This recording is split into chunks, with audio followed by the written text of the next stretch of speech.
Hello hockey fans and welcome back to another video. The Triple Gold Club is regarded as the most prestigious and most exclusive group that the game of hockey has to offer. With the club containing just 30 people at the time of this recording, and with each of these members having needed to reach the pinnacle of the sport both in North America and on the international stage, it takes a significant amount of skill and a tremendous amount of luck to earn a place within the group. So what is the Triple Gold Club? How did it become a part of the sport, and how does a player join? Well, let's delve deeper into hockey's most exclusive group and find out, shall we? So in today's video, join me as we explore the Triple Gold Club. Let us begin by looking at what the Triple Gold Club is and how it came about. In order to become a member of the Triple Gold Club, a player must win a Stanley Cup Championship, a gold medal at the Winter Olympics, and a gold medal at the IIHF World Championships during their careers. These three awards were specifically chosen as the entry criteria since the International Ice Hockey Federation consider them to be, quote, the three most important championships available to the sport. Now, the term Triple Gold Club first entered the sport's vocabulary during the 2002 Winter Olympic Games, when NHL superstars Rob Blake, Joe Sakic and Brendan Shanahan helped Canada win a gold medal in the men's hockey competition.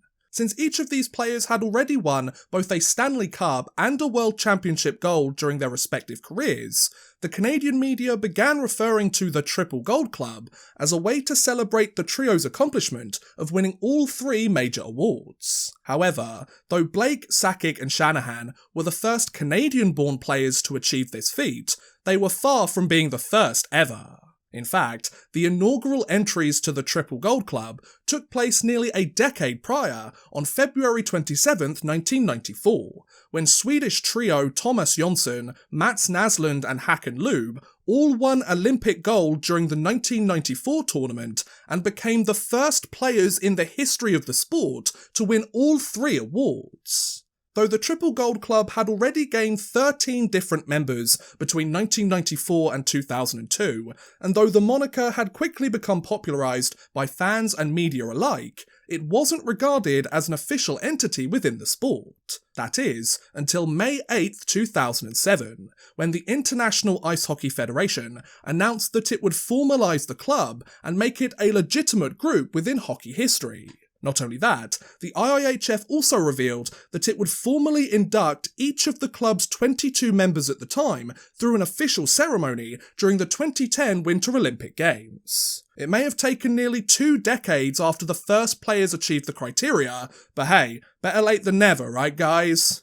Given the trio of awards that are needed to join the club, and given that each championship has existed for nearly a century now, many of you are probably wondering why it took so long for a player to win all three awards. After all, the NHL has been operating since 1917, the Winter Olympics has featured hockey since 1924, while the World Championships has been around since 1930. Why did it take 64 years for a player to secure all three awards? Well, until the late 1970s, NHL players, who were almost exclusively from North America at the time, had never competed at either the World Championships or the Winter Olympics, since both tournaments were regarded as amateur events that professional athletes weren't allowed to join. In fact, though NHL players would finally compete at the World Championships in 1977, they weren't allowed to participate at the Winter Olympics until 1988.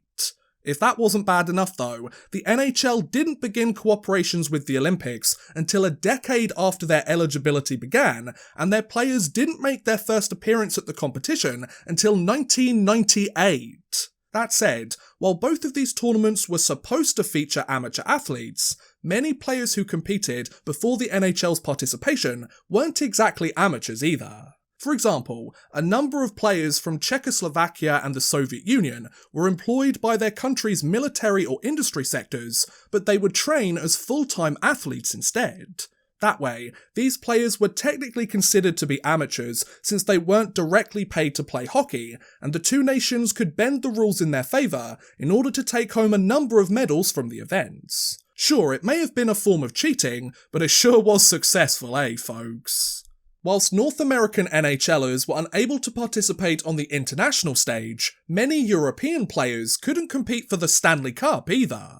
Until the early 1980s, the vast majority of European hockey players had little to no chance of playing in the show, since NHL teams were sceptical of adding any European talent to their rosters. Not only that, due to the sour relationship between North America and the Soviet Union, Russian hockey players didn't break into the league until the 1990s. So thanks to the NHL's Euroscepticism and the IIHF's focus on amateurs, many of the greatest players that the sport has ever seen were never given the chance to win all three major awards and join the Triple Gold Club. Kinda makes you wonder how differently things would have turned out if NHLers could compete internationally before the 1970s, and European players could have joined the NHL before the 80s and the 90s. I'm sure there would have been a lot more members of the group, you know. So now that we know when, how and why the Triple Gold Club came about, let's explore the notable players who have earned a spot in the group, as well as the interesting stories of how they got there. As things stand right now at the time of this recording, there are 29 players in the Triple Gold Club. Of those 29 players, 11 are Canadian, 9 are Swedish, 7 are Russian, and 2 are from the Czech Republic. Not only that, 10 players entered the club after winning Olympic gold, 5 players entered after winning World Championship gold, while the other 14 did so after winning the Stanley Cup, meaning that clinching the greatest trophy in the sport was typically the final milestone that members had to achieve in order to join the group. Interestingly though, of the 29 players in the club, not a single one is a goalie, since there are 18 forwards and 11 defensemen.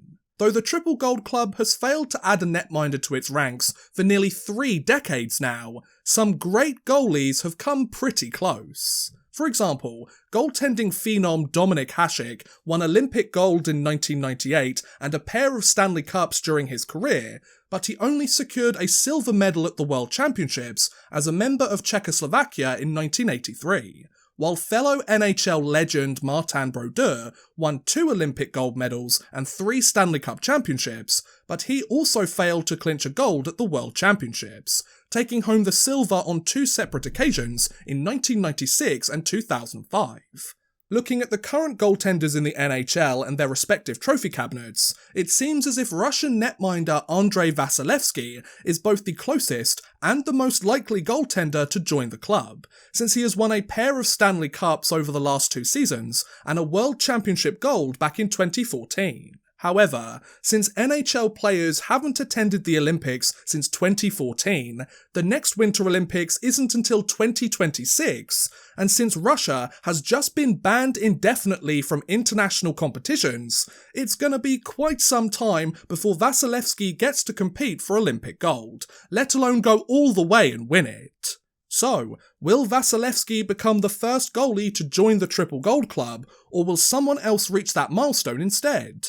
I guess we'll have to wait and see. Though the Triple Gold Club features 29 players, there are 30 total members in the group.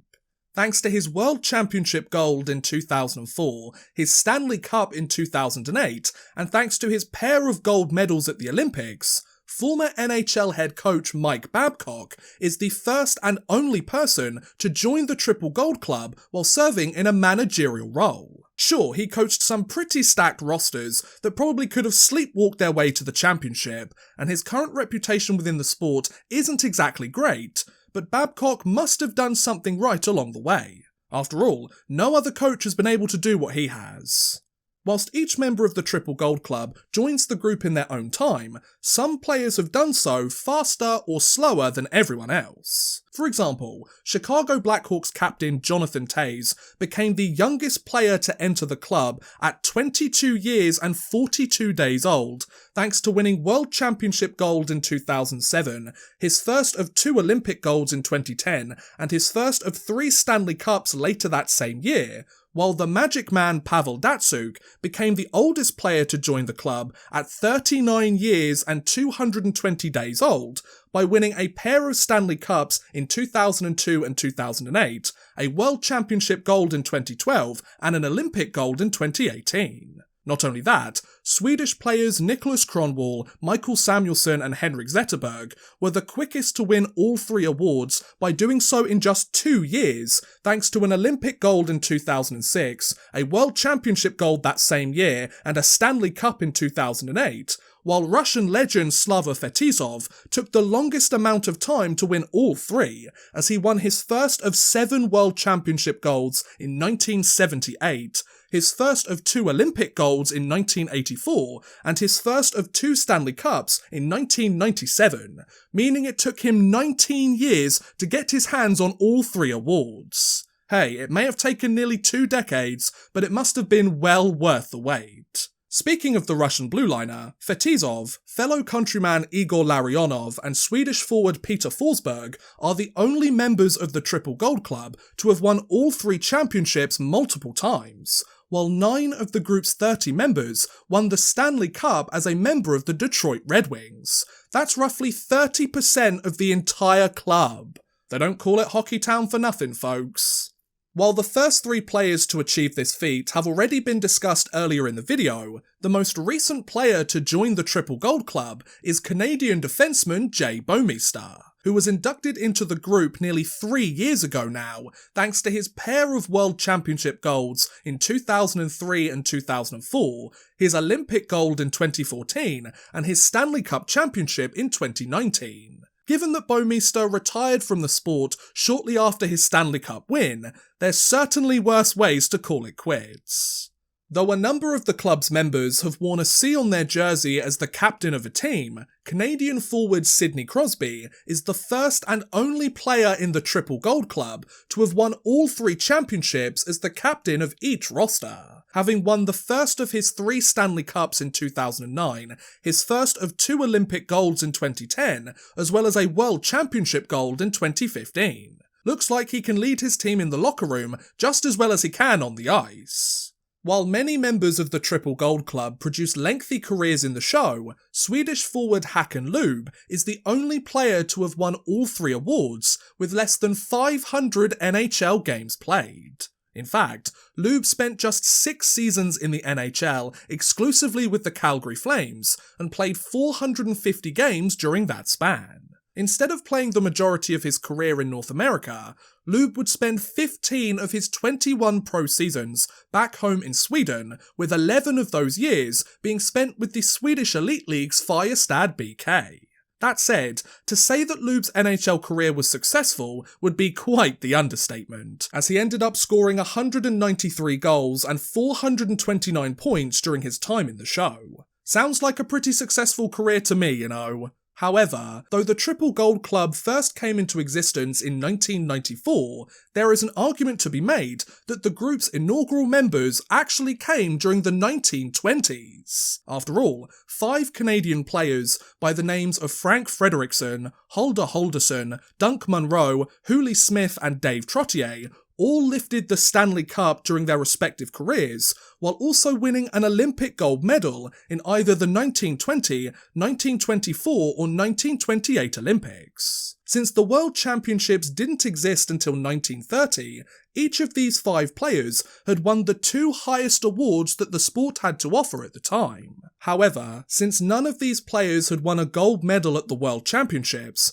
the IIHF doesn't recognise any of them as members of the Triple Gold Club, despite the fact that the event didn't even exist during their respective careers. I don't know about you guys, but I think each of these players should be made honorary additions to the club and should be celebrated as legitimate members of the group, rather than being considered a questionable footnote. After all, they won the 2 greatest awards that the sport had to offer at the time. It's not their fault the World Championships didn't exist.